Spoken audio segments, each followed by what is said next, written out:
Welcome back to New Rockstars. I'm Erik Voss, and this is a spoiler-free review of Marvel Studios' The Fantastic Four First Steps. I was fortunate to see this movie on Saturday as part of a press day, where I also got to interview the director, Matt Shakman. In this video, I'm going to walk you through what worked in this film, what I personally needed to see more of, whether it is the win Marvel needs, and at the end of this video, my numerical score and my ranking among recent Marvel titles. And even though I hate these kind of head-to-head comparisons, how Fantastic Four compares to Superman, and why it's okay to love both of them. And before I get started, look at this awesome Fantastic Bricks shirt I'm wearing. It's part of our fantastic collection available exclusively at our merch store, nerdriot.shop. All right, let's start with some general thoughts. Here is what I posted on social media on Saturday evening after seeing a press screening of the film. Fantastic Four First Steps is the most visually dazzling film Marvel Studios has made. Galactus rocks. He's enough of a reason to see this movie. There are other reasons: the music, the performances, the action, the world, a step in the right direction for Marvel. I was stunned at how hard the sci-fi goes in Fantastic Four First Steps. Even the brawn in this movie has brains. Tonally, it has more in common with Interstellar, Contact, The Martian, and Independence Day than it does with the average MCU fanfare, My Kind of Movie. While the relationship dynamics and humor played better for me in Thunderbolts, as a parent, I can't deny the joys and terrors Fantastic Four First Steps evokes. I'm left curious about some world details, but Matt Shakman succeeds in staying focused on what's important. Marvel Studios' Fantastic Four First Steps pulls off an impressive feat of reminding viewers why these characters are so important to the history of Marvel's brand, with a family-driven story that feels comic truthful both in its visual renderings of the characters and in the general tone and the gravity that their universe revolves around. And it does all this with incredible visuals, heart-pounding action, moving performances, a terrifying villain, and an epic score by Michael Giacchino, who, no offense to Alan Silvestri, Giacchino seems to symphonically get what Marvel Studios really needs more than any other composer has, in my opinion. First Steps captures what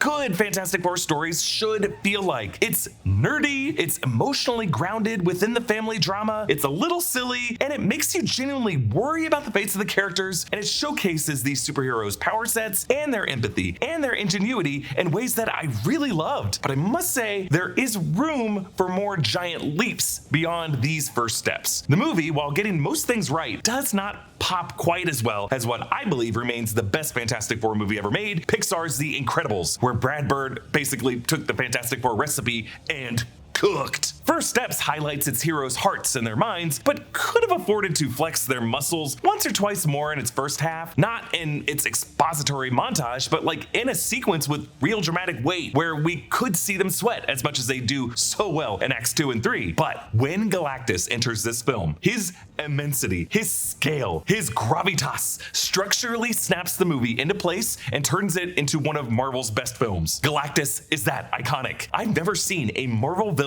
look this cool and this scary and just miraculously pull off something that could have looked very stupid. So what happens in this movie? No spoilers. In an alternate Marvel history, the Fantastic Four are a family of astronauts and superheroes in the 1960s whose hot streak gets halted when the Silver Surfer heralds the coming of Galactus, Devourer of Worlds. Marvel has hinted in the marketing that Galactus wants something with Reed and Sue's baby, Franklin, but I won't get into what. Either way, this Abraham-Isaac dilemma results in the Four having to rally an angry Earth populace into some kind of survival plan. When I compare this movie to sci-fi films like Interstellar, Contact, The Martian, and Independence Day, I mean both in terms of the space travel imagery and the conflict, but also just the amount of time spent with nerds in rooms with chalkboards trying to collectively science the shit out of impossible problems. The victories of this movie don't really happen in the heat of battle. They happen the same way they happen for us nerdy YouTubers after finding an Easter egg, after translating some Orabesh that no one bothered to read. I felt very seen by this movie. There are 2 post-credit scenes, but there are a number of other fun reasons in between those scenes to pay attention as the credits roll. What you'll love. The visual scale of this movie is truly a triumph, and despite knowing Matt Shakman's work from WandaVision, Mad Men, Game of Thrones, and Monarch: Legacy of Monsters, I didn't know he had this in him. And yes, I realize how high the bar is that I say this movie's clearing by calling it Marvel's most visually dazzling film ever, but I stand by it. It improves on what Chloe Zhao did in Eternal Eternals by making its gargantuan space god more than just a backdrop, but something that grabs us and strangles us without mercy. While Stefan Soretti pulled off some incredible visual effects in Doctor Strange, this movie pairs great effects with insanely detailed production design by Kazra Farhani, who, along with Hannah Beachler, are Marvel Studios' best production designers, and along with casting director Sarah Haley Finn, might be their most valuable players. Most Marvel Studios films, despite flashes of splash page action or concept art made slightly more dimensional, do not really have a sense of geography in place. But Fantastic Four First Steps is set in an actual world, and we get to explore so much of that world on multiple tiers and see all the cool things in it and how it's a place we would want to spend our time in. And we get to see what's beyond that world even, and why this world is so precious and worth fighting for. Universe 828 needs to be a Disney park. I assume the Imagineers are on this as we speak. Part of being a nerd is curating your collectibles. You gotta have at least one or two things on your desk or your shelf that function as physical extensions of your love for a movie or a show or a game or a comic or whatever you're obsessed with. And Whatnot is the absolute best way to shop for the collectibles that show everybody exactly what kind of fan you are. Whatnot is a live stream shopping app where you can buy, sell, or auction literally anything. For instance, we just bought a Shang-Chi Funko Pop signed by Simu Liu himself. Short of being able to get our hands on the 10 rings ourselves, this is a pretty solid collectible, and we were excited when we found it on Whatnot. But we're not gonna keep it. It's for you! Whatnot's sponsoring us to do a giveaway, and it's super easy to enter. To enter for a chance to win, just comment down below with your Whatnot username and tell us something on the platform you've had your eye on. Who knows, maybe it'll wind up being something we purchase for a future giveaway. If you don't have a Whatnot account already, that's okay. We've got a QR code and a link you can use to sign up and get started. If you use our link to sign up, you'll get $20 off your first purchase, redeemable anywhere in the app. Then you can come back and comment with your username to be entered into the giveaway, or just find your new favorite on Whatnot. This is a limited time offer where new Rockstars viewers can get an extra $5 off their first purchase, so be sure to click and sign up today. Pedro Pascal, Vanessa Kirby, Eben Moss-Backrack, and Joseph Quinn each independently inhabit their roles so well, and I was shocked.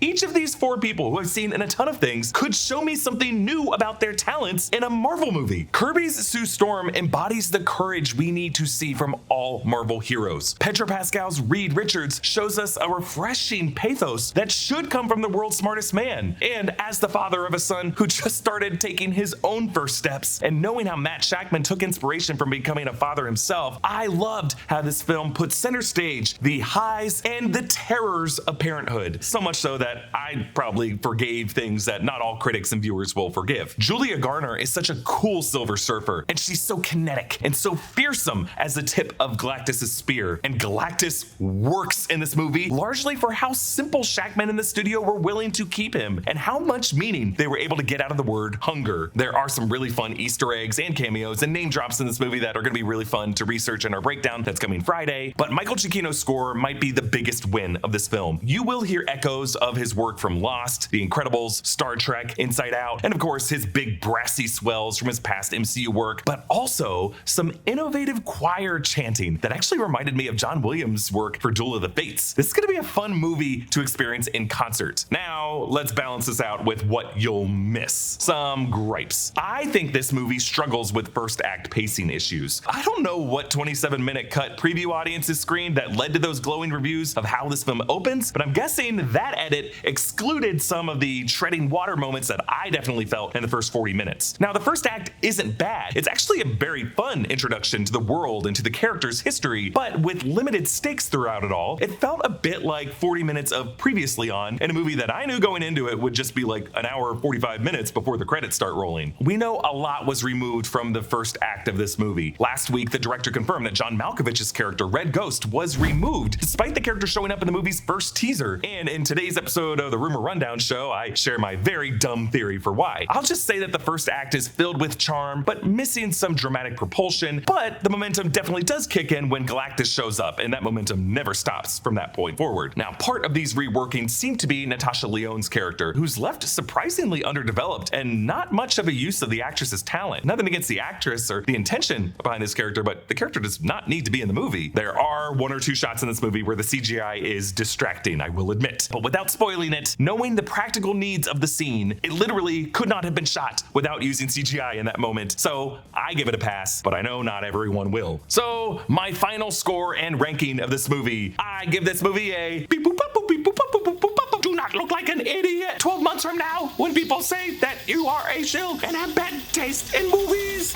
Such a computation is impossible.